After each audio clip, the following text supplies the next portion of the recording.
Have you ever been so sick of the world that you wanted to drive into the wilderness and never come back?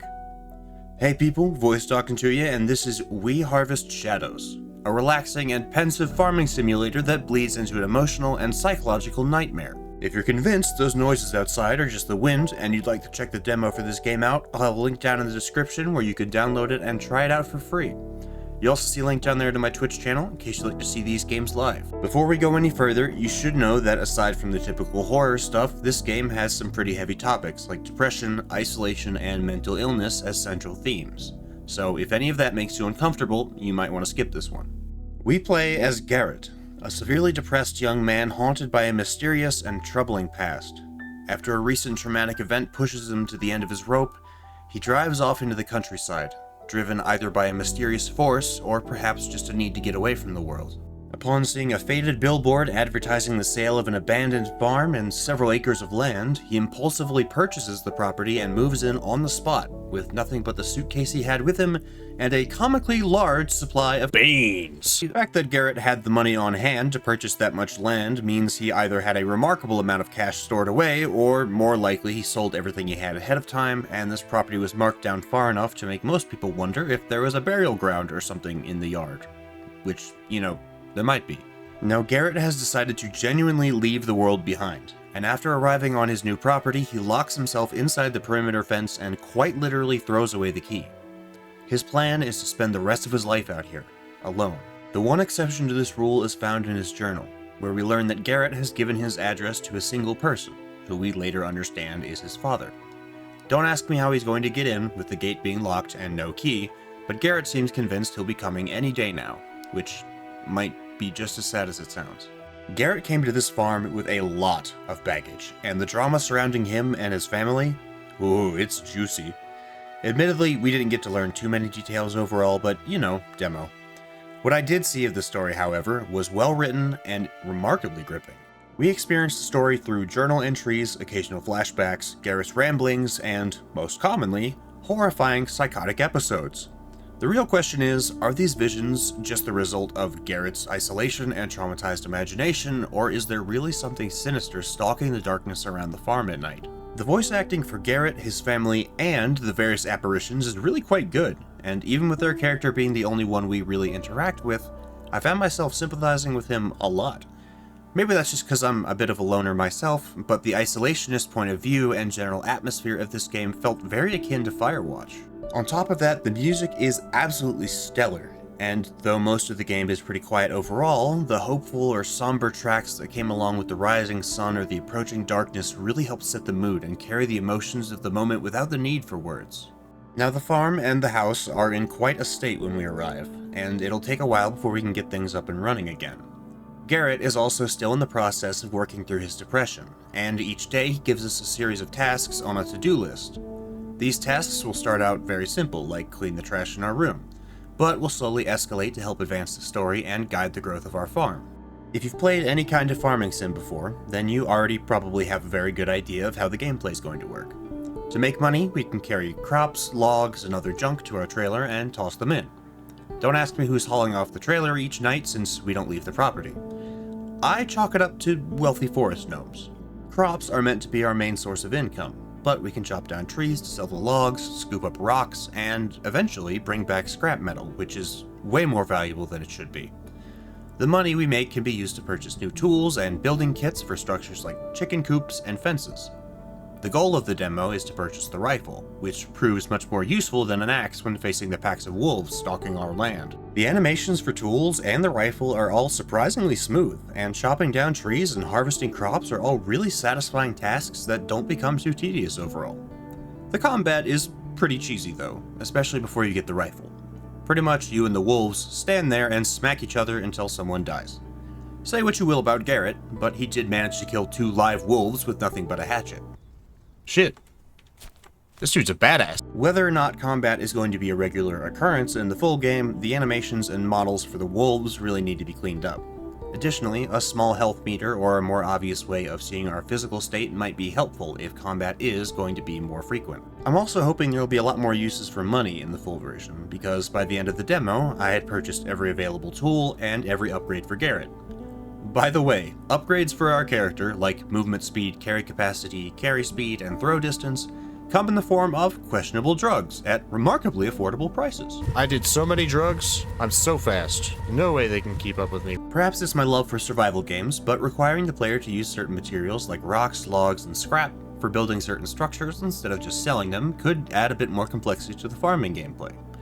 At the end of the day, though, there is a decent amount of work to do around the farm, and before you know it, the sun will be setting. You'd better be ready for bed by the end of the day, because when the sun goes down, shit gets weird. In our house is a creepy painting of a hallway, which serves both as a horror element in its own right and our method of tracking Garrett's mental state. The freakier the painting is, the worse off we are.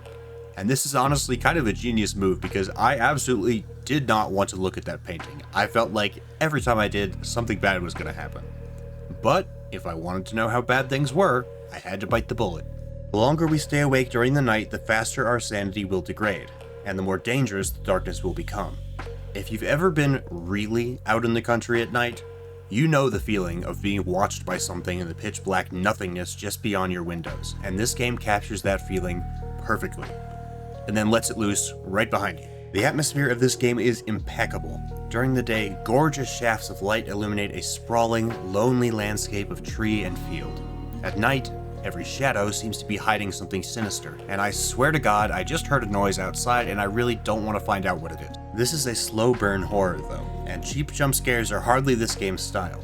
Instead, it effortlessly builds tension through subtle details. The squeak of a board, a shadow flitting around a corner, a faint voice just a bit too close, and a back door that I swear sounds like breathing. The scares are simple, well-timed, and supremely effective. This is exactly the kind of shit that would make me jump out of my skin in real life. Hey. Oh, Jesus! Plus, this game has what too many horror stories lack: a mystery behind the monsters. As terrifying as the events and apparitions were, I couldn't help being curious about their origin. I wanted to know more about the property, and if all this was really just the product of an isolated and traumatized brain. But, to find out any more, we have to venture out into the darkness and explore. I don't think I want to go and look around, if I'm being honest. Of course, to explore the property, we first have to get an axe powerful enough to smash through our own fence, which certainly won't have any negative consequences. The property itself is quite gorgeous, even if it could still use a bit of polish, some more interesting environmental features, and fixing some little details like reeds growing sideways out of the water and cutoffs where road textures were placed. We're given an unmarked map and a compass at the start of the game, and to fill it out we'll need to locate and climb various lookout towers. There's also an old ATV we might be able to fix up in a nearby shed, so I'm hoping for a fairly broad and interesting world to explore, with secrets, lore, and other goodies scattered about. Now, as much as I love the concept of this game, there are still some issues that ought to be addressed before full release. First off, things either need to be a bit more expensive, or the value of some items needs to be balanced a bit better. Because right now, it's very easy to earn a very large sum of money very quickly through kind of odd means. More importantly, the dev may want to consider changing up the task mechanic a bit. Currently, there is no penalty for failing to complete a day's to-do list, and therefore no reason to stay out after dark.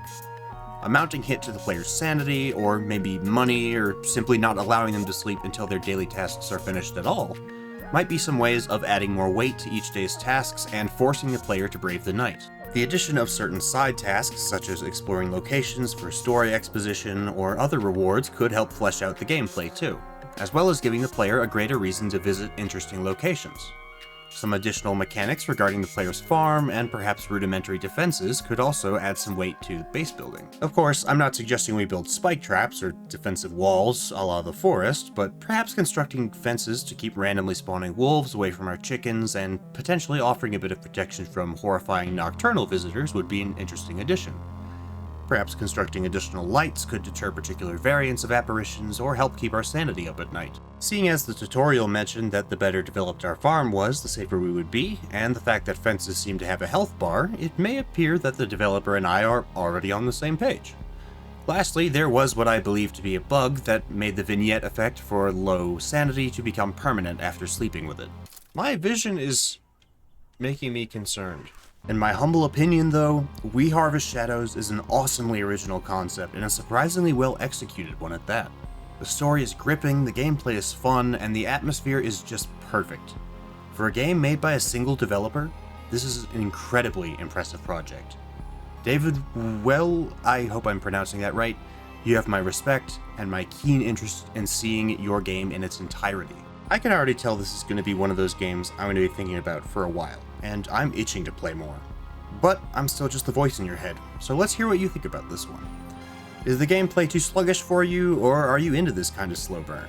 Have you ever lived out in the middle of nowhere? Does this game seem to have captured that experience? Let's talk about it in the comments. If you enjoyed this video, leaving a like helps me out a ton, and subscribing is the best way to support the channel and keep new videos coming your way, because I put out new reviews every single week. Thanks so much for listening to me today, and you'll be hearing from me again real soon. What is that sound?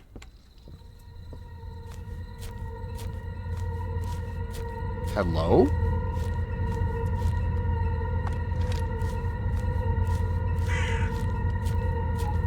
Excuse me?